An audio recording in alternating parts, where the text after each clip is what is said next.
Okay. Sorry. Hi everybody. Today we are going to have a lesson on critical thinking skills. Let me ask you, I've heard in China when you're educated, usually you try to memorize a lot of facts, but you don't always learn how to use the facts and solve problems. Would you say, is that true or not true? Yeah, true. Probably. Probably Yeah. true. So have you heard of this phrase, critical thinking skills? Mm-hmm. I think it's very common in American education. Do you hear this in your classes, or do teachers talk about critical thinking and problem solving? Yeah. Yeah, somewhat? Okay, let's just say on a scale of 1 to 10, 1 means you are excellent at critical thinking. 10 means you are excellent. 1 means you're really bad. Where would you rate yourself? 10 really good, or 1 really bad, or somewhere in between? 6. 6? 5? 7? 5.5. 5.5? 5? 7. 7. Okay, so you think you're all in the middle. That's great. Okay, so what we're going to do today is we're going to look at a section of critical thinking called the scientific method. So if you think about it, critical thinking is a very big area. The scientific method is one small piece. Okay, so we're just going to look at a small piece today. Our purpose is to use facts to solve problems. So we're not just going to memorize. We're going to find some facts and then we're going to use them in a way that will benefit you and hopefully benefit other people. So we have 4 steps to the scientific method: observation, interpretation, conclusion, and application. First, we want to ask ourselves, what do I see? What are the facts? Then we want to ask, what possibilities can explain what I see? Then we want to ask, what caused what I saw? So this one, interpretation, we want to think of many possibilities. Make an educated guess. So use the knowledge you have to think about the facts and make a guess about what they mean.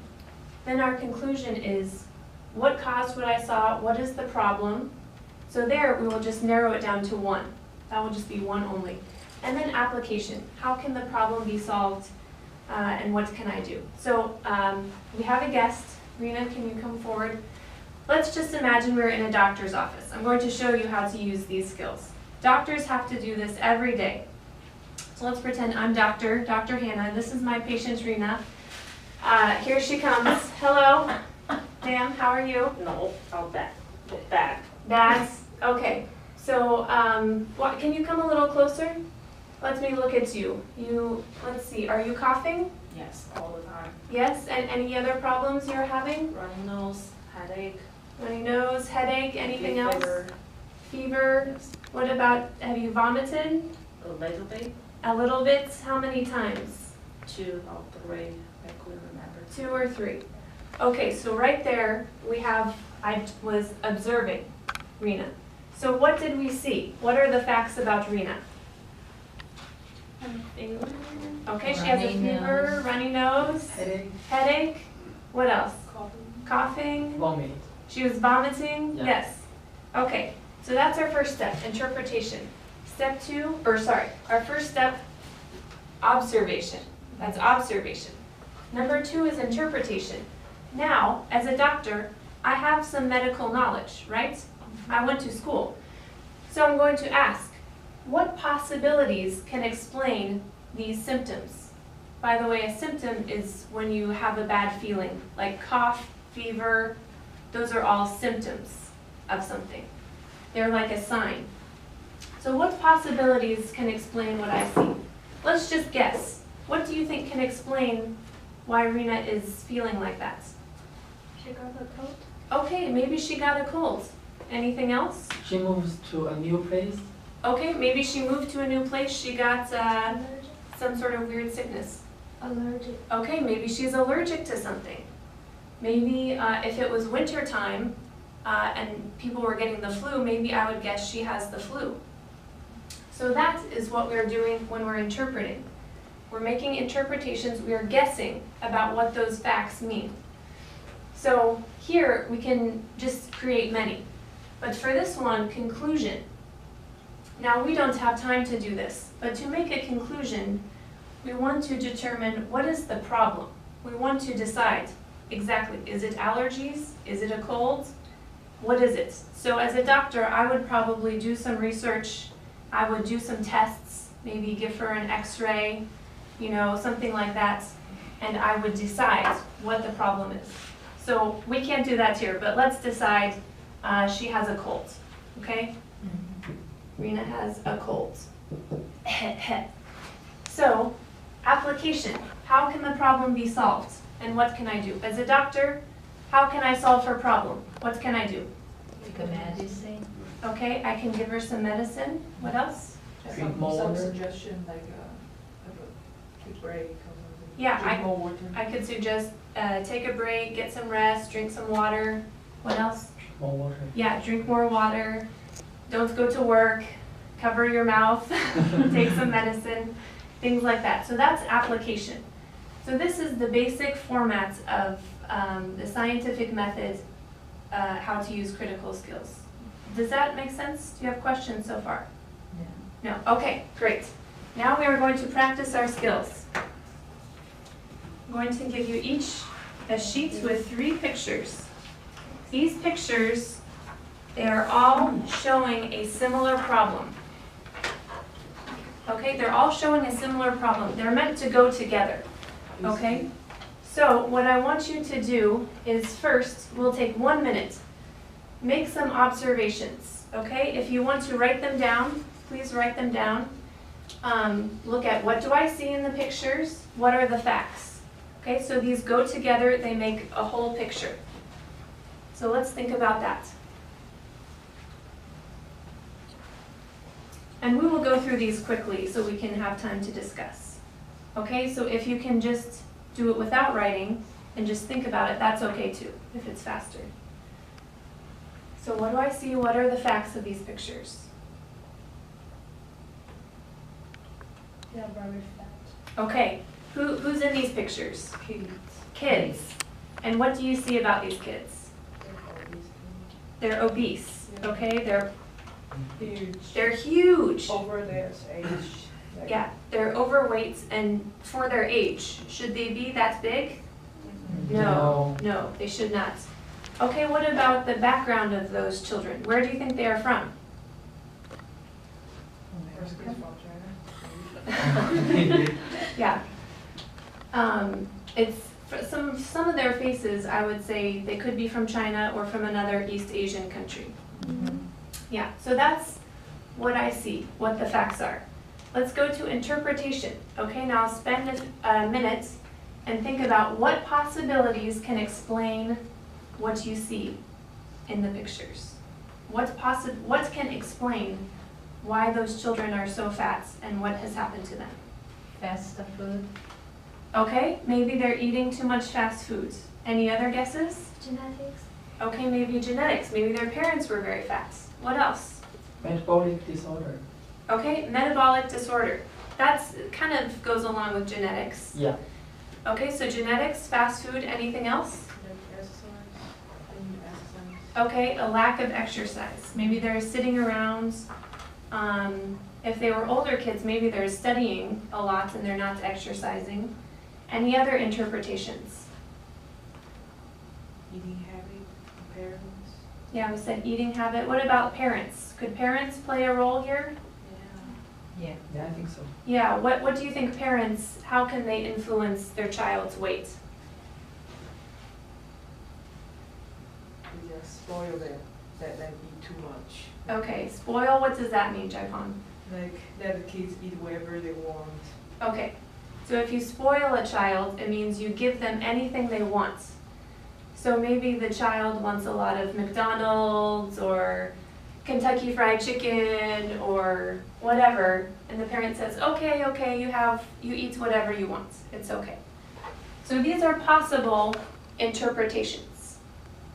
Now for our conclusion, normally we would do some research because we don't know exactly what the problem is.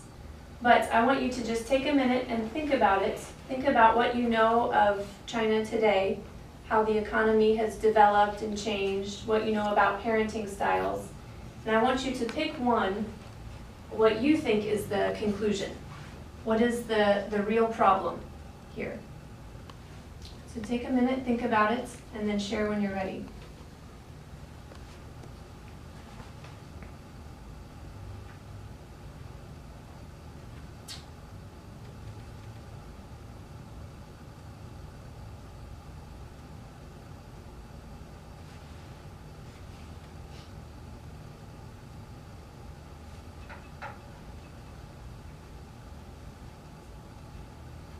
What do you guys think?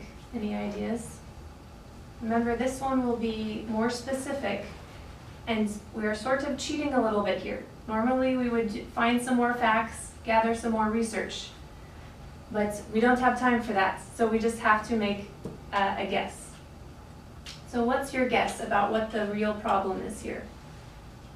Probably because they are lack of regular exercise. I think that's a good guess, the lack of regular exercise. We have this problem too in the US a lot. You see it everywhere. Anyone else have a conclusion? You know, food is too delicious. The food is too good. The kids can't stop eating. Yeah. That's a possible conclusion. Any others? Okay, well, I think that's good for conclusion. And finally, application. How can this problem be solved? And think about you also. What can I do? Is there something I should do here? So let's take 1 minute, think about that.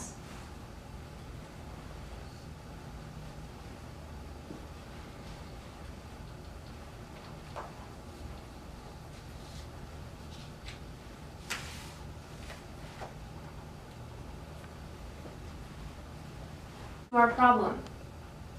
Eat healthy food. Okay, eat healthy food. This is very general.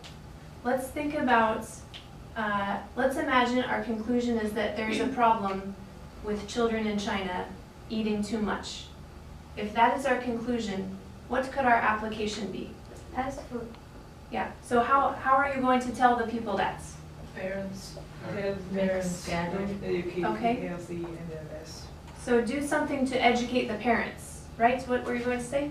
I think parents can make a schedule for their children. Okay, parents can make like an eating schedule for their Yeah. children, an exercise schedule. So maybe should the government be involved in some way? Yeah, school cafeteria. Okay. They should provide like healthy food and calculate the calories for the kids. What kind of food is good for them? Exactly, so who could be involved? Schools, parents, government, who else? Maybe the Ministry of Health, Community? the community? That's right, these are all great ideas.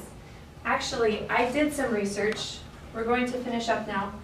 I did some research and found some articles. And in the US, you've probably seen, we have a problem with children who are obese. But I found this is also a problem in China because of the growing economy.